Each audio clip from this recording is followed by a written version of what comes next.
There's a famous saying I quote a lot with my clients. You can't read the label when you're in the bottle.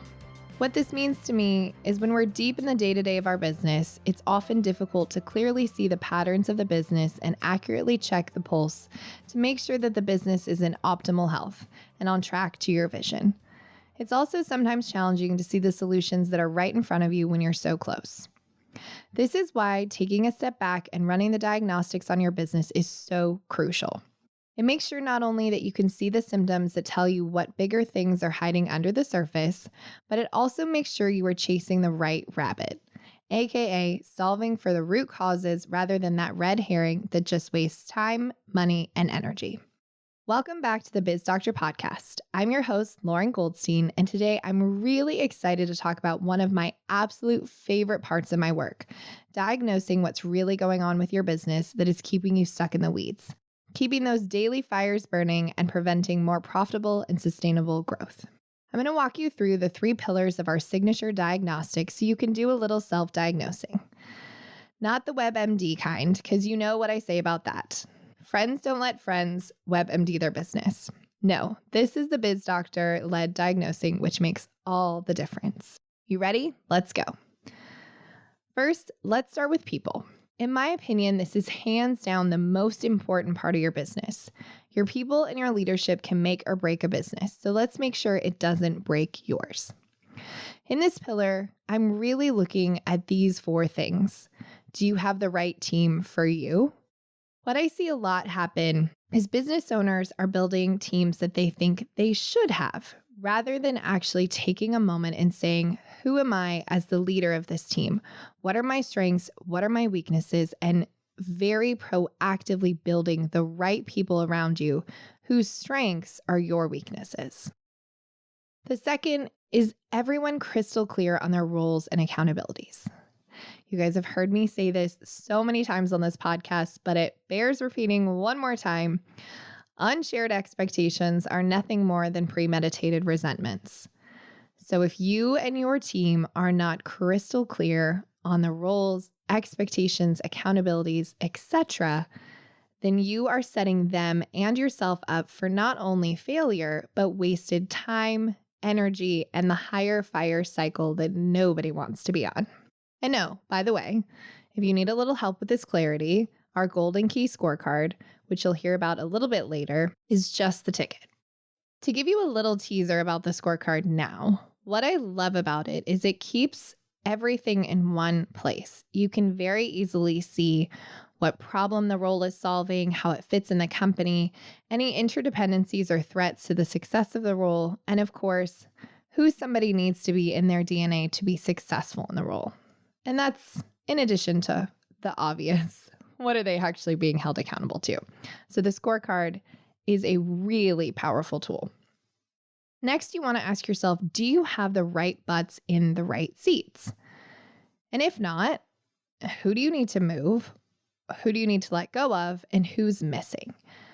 This is really something that I see a lot of business owners struggle with if they don't have the clarity of how someone's role fits into the company. So when you look at the right butts in the right seats, you not only need to see, is that person set up for success from who they are in their DNA? You guys have heard me say, I don't hire for tech stacks or resumes. I hire for DNA. Is this person made for this role? Do they actually have what it takes to be successful? A great example is I would never put an introverted person who loves closed loops in a sales role. That's just not going to work. So you have to look at not only is the role the right fit for them, but are they the right fit for the role? And then once you're doing this kind of diagnostic on your team, you can very easily start to see who's missing.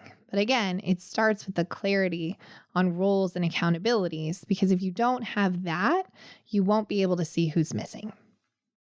The last piece here is perhaps one of the toughest, especially for somebody who is so used to doing all the doing. And that is, are you an effective leader? I highly, highly recommend the book Motive by Patrick Lencioni to help you answer this one. To me, being an effective leader is not always glamorous. You get to have the tough convos, hold people accountable. And as you've heard me say before, the number one job of a leader is to create other leaders. So get honest with yourself. Are you an effective leader?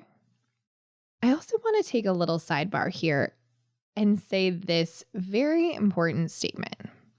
Just because you started the business and you're currently running the business doesn't mean you're the right person to continue. So what I mean, if we think back to, again, salespeople, this is a really wonderful example. A lot of times we tend to promote people because they're high performers. And when we promote someone into a leadership role, we don't always do them justice. Sometimes our high performers are really thriving because they're autonomous, they don't have to manage anyone, and they're just kicking butt at their job. So I kind of want you to use that same lens to think about, should you be the one leading your business? Maybe you actually hate it. Maybe you don't want to have those tough convos or hold people accountable or cultivate other leaders. Maybe you just want to get some shit done and do what you love. If that's the case, no judgment. Absolutely none. Find somebody, though, that does want to do those things so that you can do the things that you are good at and passionate about instead of having to wear yet another hat as business leader. I also want to share with you what being an effective leader is not, and that is being a seagull leader. Let me tell you what this is, and coincidentally, all my clients get a little seagull figurine to put on their desk and remind them not to do this. Okay, so if you've not heard me talk about what a seagull leader is, just make sure you're not drinking a beverage because this might make you giggle. A seagull leader is someone who comes in with the idea du jour, swoops in, shits all over the team, and then flies away, leaving nothing but chaos and confusion in their wake. I mean, honestly, I hope you're laughing because I know you have either been guilty of this or had someone do this to you. It's not good for team morale. It's not good for momentum. It's really not good for a sustainable or scalable business because no team can operate in reactivity and chaos for very long. The other side of this coin is if you've ever seen the movie Finding Nemo, where one of the fish pops out of the water and there's a bunch of seagulls sitting on the rocks, and all of a sudden they go, mine, mine, mine, mine. This is the other side of the coin where seagull leaders cannot give up control, or they're running around taking things off other people's plates that they want to do themselves. Now, this is particularly difficult for business owners who went from operator to owner, and they didn't do the identity work of separating their sense of value and purpose and worthiness from the business and doing all the doing. So if you are a seagull leader, here's a PSA. Your team and yourself and your business will not survive if you continue to do that. So you get to get really clear on where you're going and the priorities and have somebody take all of your shiny object syndrome projects, etc., squirrel moments, and corral them so that they don't disrupt the team and the business. Because again, chaos, complexity, it doesn't scale. And then the other part is, and I did a podcast episode on this earlier this season about delegation. There's 5 levels of delegation. If you're having trouble letting go, chances are it's just a room for growth for you. But there's also different levels of delegation that will allow you to give up incremental control. A lot of times we think that if we delegate something, it has to be all or nothing. That can happen if you're trying to replace yourself and replace a task, but it can also be somebody just needs to do something to 80%. I think it's Dan Martell that says 80% done by someone else is 100% awesome. And I could not agree more.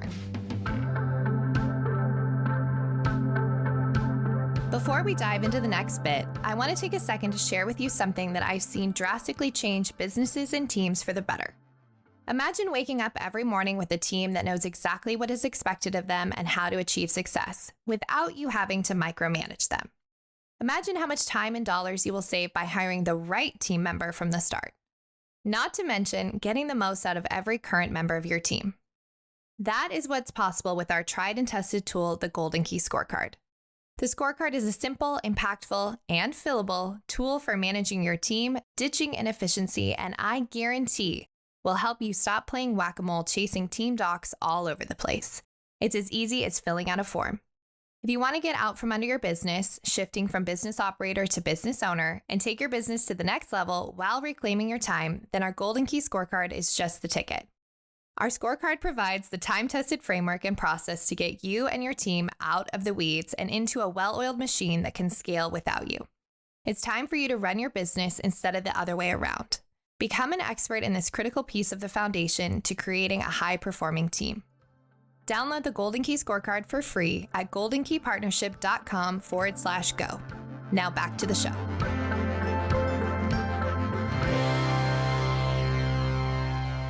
The second pillar of the diagnostic is processes.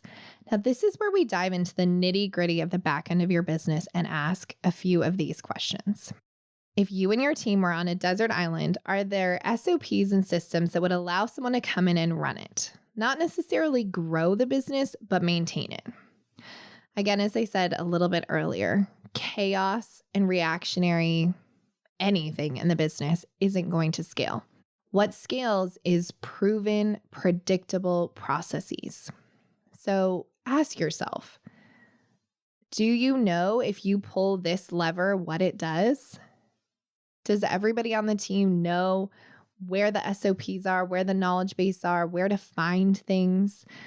So that if you're not in the office taking a well-earned vacation or somebody else is on a well-earned vacation, that the business continues to run.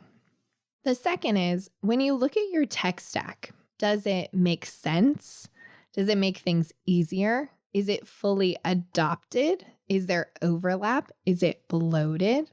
These are all really important questions to ask because technology and systems are supposed to fit the business. We're not trying to shoehorn our business into systems.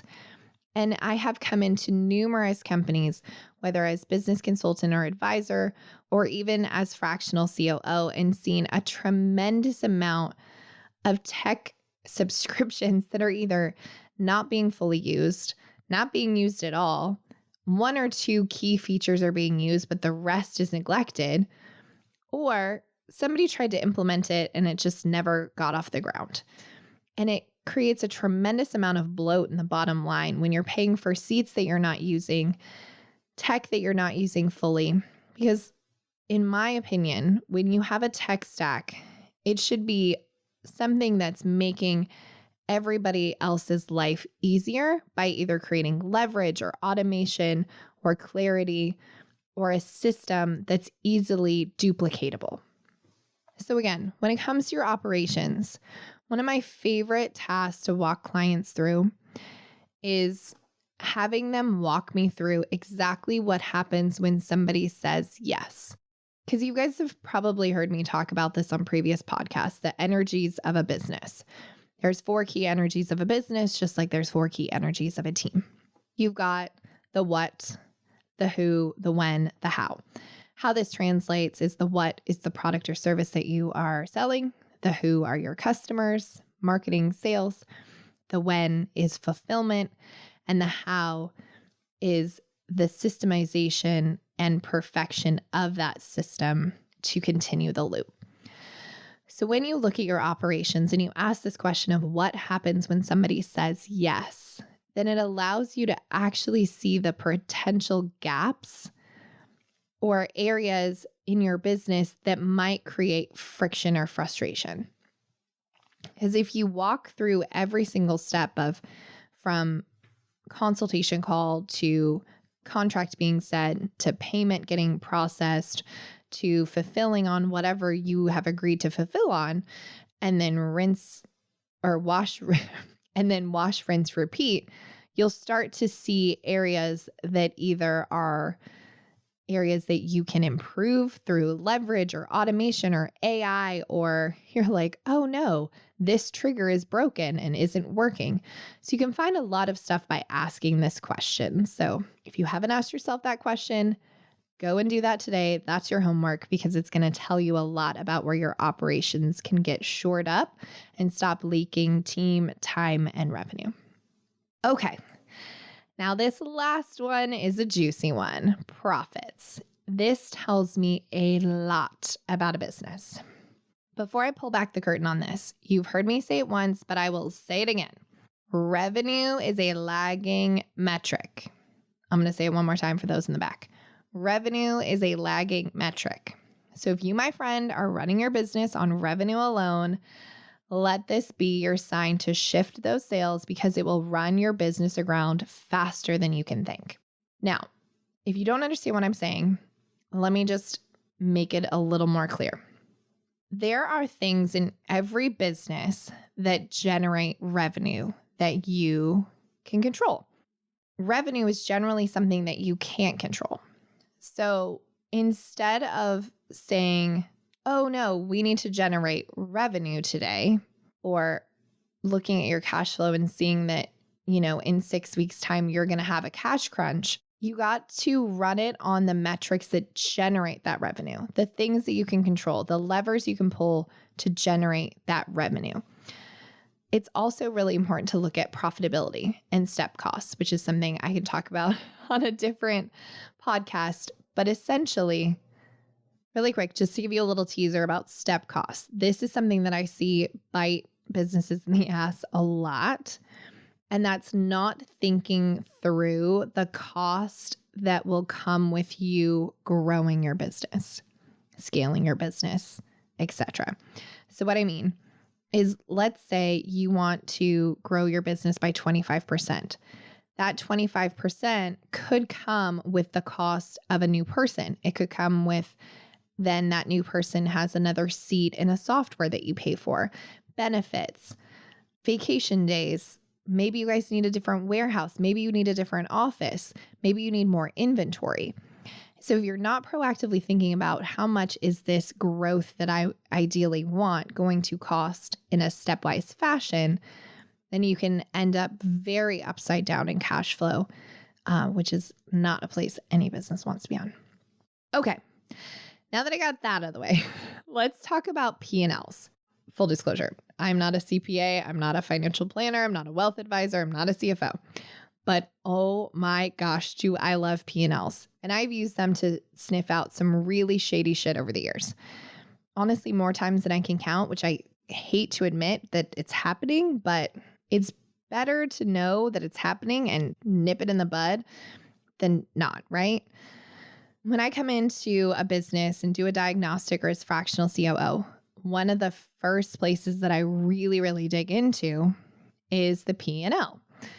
Now, if you know how to recognize patterns or anomalies, it's actually a really great treasure trove of information. Heck, just yesterday, one of my CEOs told me that he ran with the hunch I had shared with him based on some things I saw in the numbers, and he's now started a formal investigation into his CFO, which is not great news. Like, honestly, that's not great news. But can you imagine how much longer that shady stuff might have continued had I not called a flag on the play and said, this math ain't mathing? Another really interesting story is I was doing a diagnostic with a client, and there was a line item, which I'm not going to reveal because it will reveal the client. And I said, this is really interesting. What is this $50,000 for X? And he said, oh, that's for development work. And I said, well, that's really interesting. Don't you have a full team of developers on staff? And he said, yeah, it's outsourced stuff. And I said, who's authorizing this? And he said, the CTO, who happened to be the CFO. And I said, I'm just going to put this out there. Feel free to take it or leave it, but I would investigate if your CTO owns that company. And last I heard, after some investigating, you can be sure that there was some shady stuff going on where the CTO was in fact billing the company that he was CTO for the company that he owned doing development work. Not great, right? But this is just one of the many reasons to know your numbers and the story that they're telling. And I can tell you, after doing this for 13 years, most business owners avoid their numbers like the plague because it's not fun. It's, data and information, and it feels heavy and daunting and frankly kind of annoying. However, when you know your numbers, you can start seeing things way before they become problems. Now, I'm not just talking about the two examples I gave of CFOs doing shady shit. That's like an extreme example. I'm talking about when you know your numbers and you can look at the levers that you're pulling to generate the revenue, when you're looking at the profitability of your business and things start changing, you can start asking the questions of why and figure out exactly where the friction point is or where the change was so that you can course correct it. I remember, this is a very simple example, but one of my clients several years ago had a very robust make money in your sleep funnel. I don't know, it generated, I think, something like $100,000 a month, kind of like clockwork. And then one day it started not. Now, the difference in the moment didn't seem to be really significant, but then it just kept ticking down. And suddenly the funnel wasn't producing. If they weren't paying attention, they would have just let this go on, but they did. And so in the first couple days, they were like, this is an interesting anomaly. And I'm one of those people that I say, if something happens once, okay, I will note it. If something happens twice, then I'm like, okay, this is something I should probably pay attention to. If it happens 3 times, then I'm like, okay, this is a pattern. We got to dig in. What's going on? So we did some digging, and it turns out that the website host had done an update and something broke on the back end, so the page just wasn't loading properly. So everything else was fine, but they had to go and revert the website back to the previous version, fix some things because, long story short, plugins, all that stuff were not compatible. And then it was fine. And then it went right back up. The point is, if you're not paying attention to your numbers, so if you're not looking at the bottom line and the bloat and the P&L and the balance sheet, and the most favorite thing that a lot of people ignore, which is unearned revenue, because a lot of times I see business owners where they see money in their bank account and they spend money. But there are those businesses, mine included, that have something called unearned revenue. It's revenue that you haven't earned yet, whether it's a retainer on the 1st that technically you haven't earned until the 30th or the 31st of the month, or it's a payment plan, any number of things. You want to make sure that you understand where your money's going and you have the cash flow roadmap, planning document, whatever you want to call it, to keep an eye on when that unearned revenue comes to be earned so you can change it. You can see where your revenue cliffs are and make sure that your business is in a healthy cash flow place. All right, I've digressed a little, but what else we're looking for in this pillar boils down to 3 things: concentrated risks, revenue cliffs, which I just mentioned, and bottom line bloat. So concentrated risks, this is a big one because I think a lot of times we don't think about something and how, if it goes away, it's going to impact the business. So a concentrated risk could be you get 80% of your revenue from one client.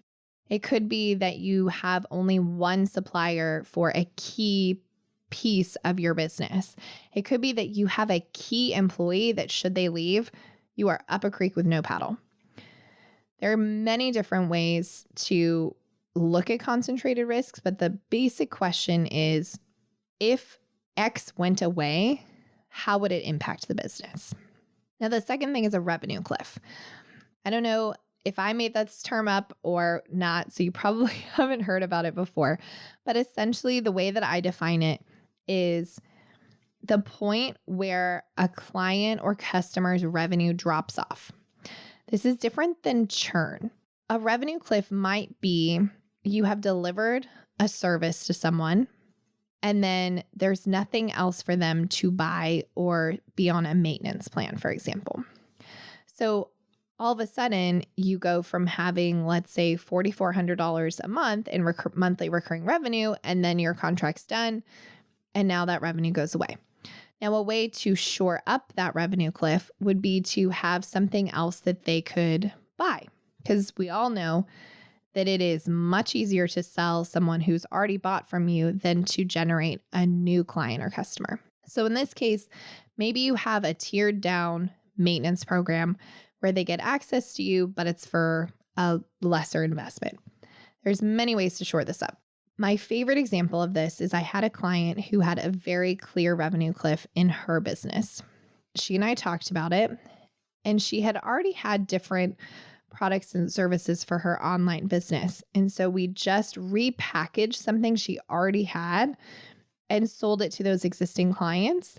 And she made $25,000 in 2 weeks just from repackaging and reselling that new product to her existing clients. So trust me, if you have a revenue cliff, they're very easily fixable. You just have to know where they are. And then the last one is bottom line bloat. This is really just looking at your P&L and your bottom line and saying, what can go? What apps don't we use? What memberships are we paying for? What marketing are we doing? What's the ROI? What's the ROTI, which is return on time invested? And see what you can cut out or what you can reduce or just make more efficient. Either way, again, your P&L is going to tell you a lot of the story of what's going on with your business. Now, obviously, I could talk about my diagnostic for a long time to come, but we don't have that kind of time. What I hope you're walking away with is this. When you look at your people, your processes, and your profitability, it's going to tell you a story. And it's going to tell you a story of where you should prioritize and focus to get yourself not only out of the weeds, but put your business in a place where it's really sustainable and scalable. One of my favorite questions to ask during the diagnostic is this. If you were in the market to buy a business and yours was for sale, would you buy it? Why or why not? It's kind of a hit you between the eyes kind of question, right? Because if the answer is no, then you probably know exactly why.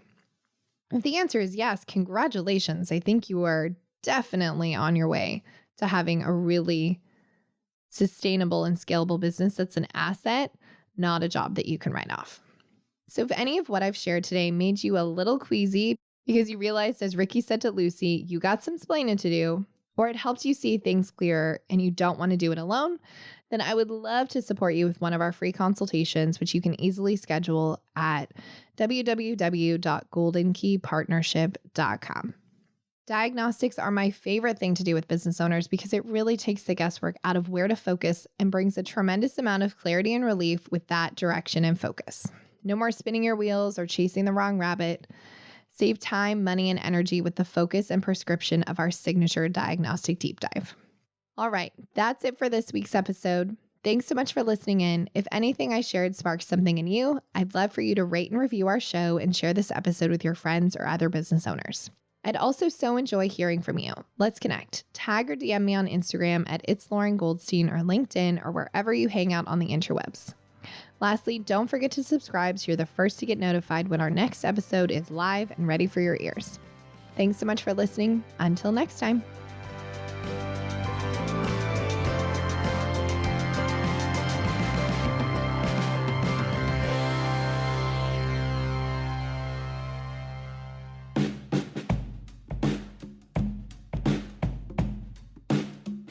Thank you for listening to the Biz Doctor podcast. Now, I like to say that friends don't let friends WebMD your business. So if you're wondering what your next steps could be, here are some options for you. No matter what, head to the show notes or to my website, goldenkeypartnership.com, for some impactful resources to support you getting out from under your business.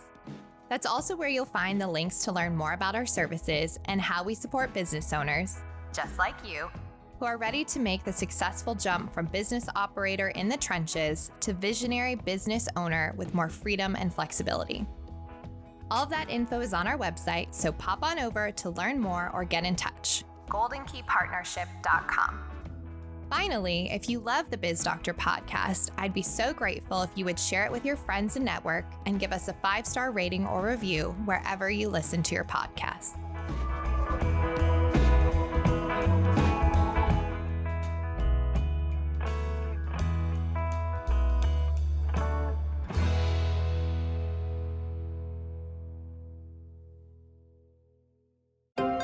This is Story Studio Network.